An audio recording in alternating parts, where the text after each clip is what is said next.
Hey, what's up guys, Star Wars Real Talk here, and today we're going to be talking about what's going to happen for Star Wars video games. There is a new open world Star Wars game that has been announced and confirmed, and that's what we're talking about here today. I've got some predictions, and I want to talk about them in this video. So basically, when you have an open world game, you've got two different routes you can go, especially when you have a sci-fi fantasy universe like Star Wars. They're going to be either on one planet or they're going to go to multiple planets. If they go to multiple planets, they're going to have to go the route that like Destiny and Outer Worlds did, where they have a ship that you don't control. You're going to get into your ship. I think if they do it like Outer Worlds, you're going to be able to like walk around in your ship depending on what kind of ship you have. Maybe you're able to choose your ship, you're able to customize your ship, but you're only able to really see it for cutscenes between planets, kind of similar to Fallen Order. Then you land on the next planet, you get out of your ship, and that's it for your ship, so you don't do much controlling of the flying. Maybe you'd control, small speeders on the actual planet itself, but you'd never take to the skies. The other option is that they stay on one planet. So if they stay on one planet, I think there's going to be a lot more control over what you can fly. It'd be really cool if they made it kind of like a Grand Theft Auto, like you could kind of just take ships if you just see them. Like if you see a ship that you like better, you could just steal it, and then they'd add some kind of like GTA legal system. I'm not sure who the law would be. I guess it would depend on what era this is and what planet it is. But that'd be kind of cool, like a GTA like Star Wars game.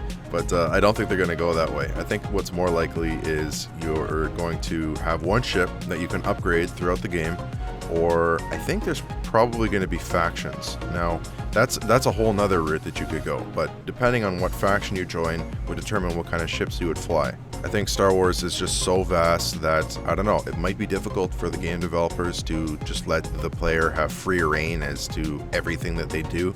They might have to guide them in a certain direction in some way, but who knows? I mean, they could surprise us depending on what gaming company decides to pick this project up. But yeah, going back to talking about the campaign, so I think they're either going to go the route of factions, kind of like Fallout. So if Bethesda was making this game, maybe they would go that route. Or they might go kind of like the bounty hunter type route, where you're one person and you create your own reputation and your own credibility, and you go on missions of your choosing, your own side quests, stuff like that, and you kind of build up a reputation throughout the planet or throughout the galaxy, depending on what kind of game you have. But I don't know, I've always been a big Fallout fan, and I love the idea of choosing your own factions and choosing your own ending. It really makes the game feel customized. You'd have your main factions, and obviously this is dependent on what era it is, but just for example, let's say the Empire or the Rebellion, you pick your side, and then you'd have other smaller sub-factions you could join, like maybe you could join the Bounty Hunters Guild as a sub-faction for either side. Maybe your sub-faction is getting involved with the Trade Federation. I don't know.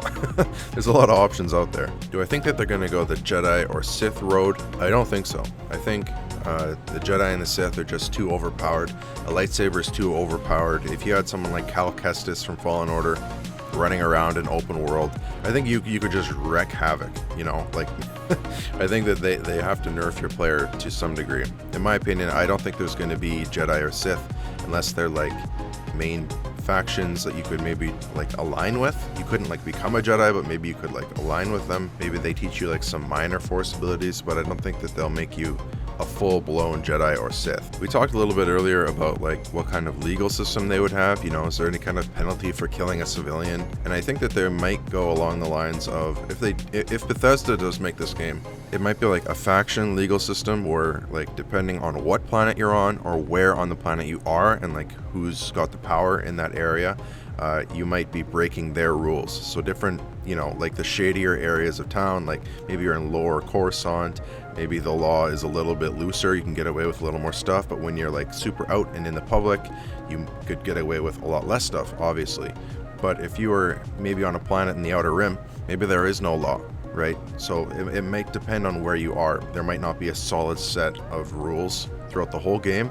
If they really want to get creative with it, I think they have a lot of roads they could go. But let's say you're on a planet that's controlled by the Republic or something like that, and the law would be a lot stiffer. You could get away with a lot less. Same with, like, I guess an Imperial planet, like if there's stormtroopers around, you got to be careful too. So maybe the two main factions would have the more strict rules. But depending on which faction it is, they may have a different perspective on what is good and what is evil. Now that we've talked about kind of the main campaign a little bit, let's talk a little bit more about other functions of the game. I think that there's going to be workbenches similar to Fallout.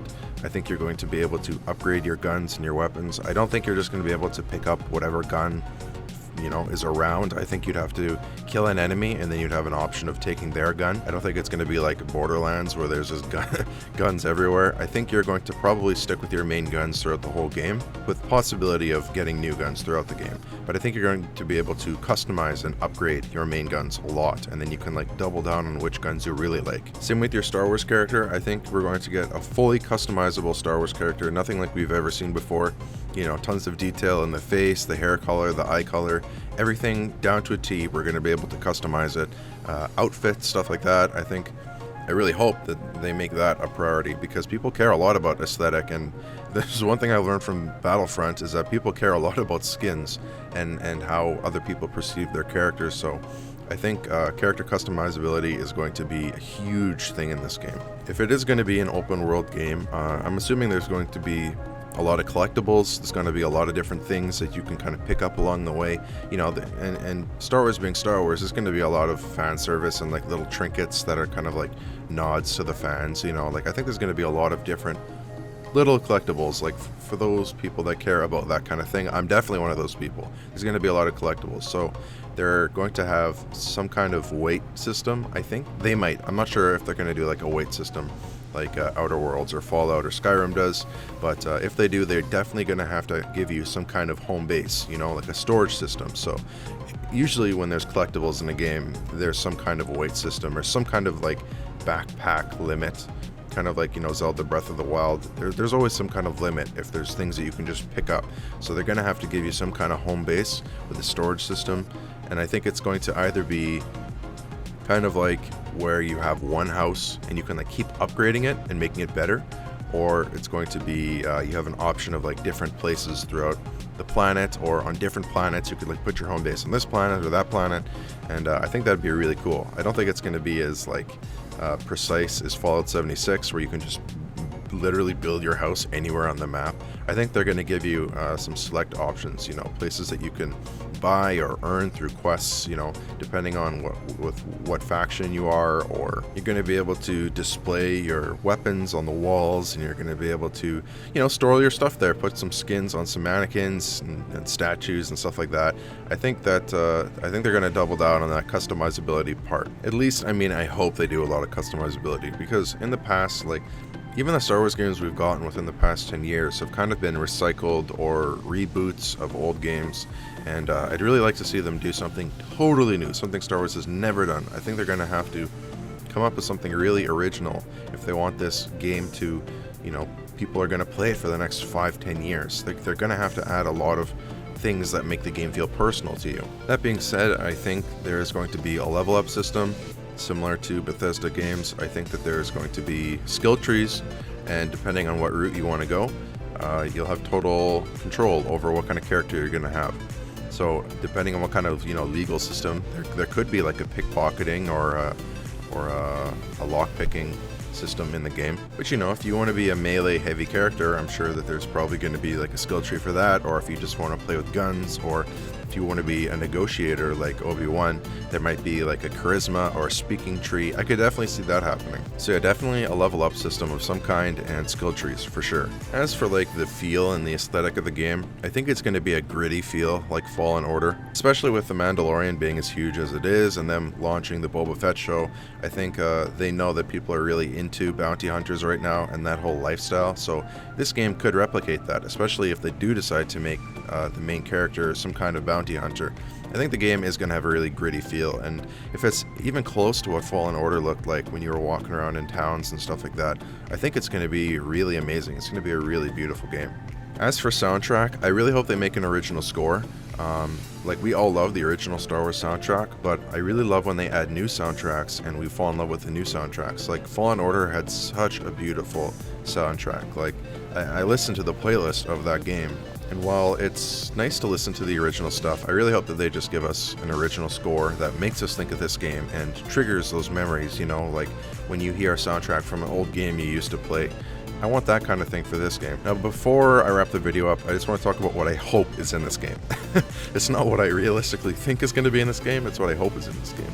So I hope there's going to be a multiplayer system like Fallout 76, where you kind of run into random people on the planet. I hope that there's some kind of co-op mode where you can kind of go on missions with people. I'm really big into the multiplayer aspect, especially with all of us locked down at this time. I really hope that we can hang out with people, our Star Wars friends on the planet, or just run into new people, make new people. I made so many new friends playing Fallout 76 because you're just doing your thing on the planet, and then you just run into someone else doing their thing, and you decide to team up and do things together.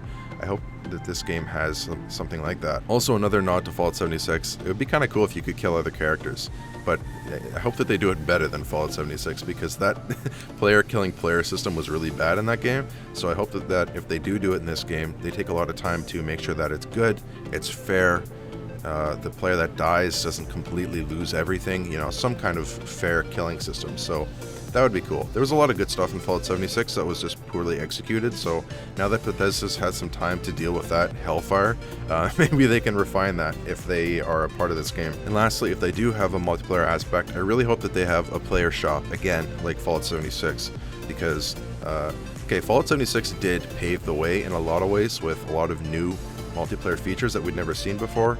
In Fallout 76, you could just build your own shop.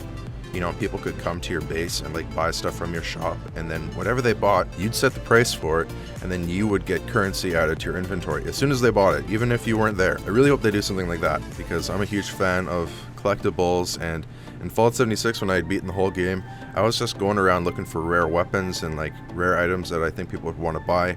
I spent all my time just being a shopkeeper. I kept going back to my base and restocking my inventory and selling it to people, and then I kept upping my game and finding more rare items and selling them for a more high price. That kept me playing the game for months after I had already beaten it. So I hope that they do something like that in this game, because I know that we're all Star Wars fans. We're huge geeks, right? We love all those little collectibles. We love the little things. We all love the little Easter eggs and stuff like that. So I really hope they do have some kind of collectible system, and if they do, they have some kind of trading system and in-world currency. Okay, that's going to do it for this video, guys. If you want to join the Star Wars Real Talk High Council, where you get all of my videos early access, you get them ad-free, you become a part of the video making process, where I involve you in major decisions that I make. I take fan requests. You get a pass to game with me, whatever game I'm playing. You get to join an exclusive Star Wars group on Facebook filled with only the most elite Star Wars fans in the Star Wars Real Talk High Council, and so much more exclusive content that I'm not even going to be posting to this YouTube channel. Follow the link in the description or DM me on my Instagram, Star Wars Real Talk, and we'll add you to the High Council. It's really the best way to support this channel, because Lord knows that Lucasfilms and Disney is not going to let me make a dime from this YouTube channel. May the Force be with you.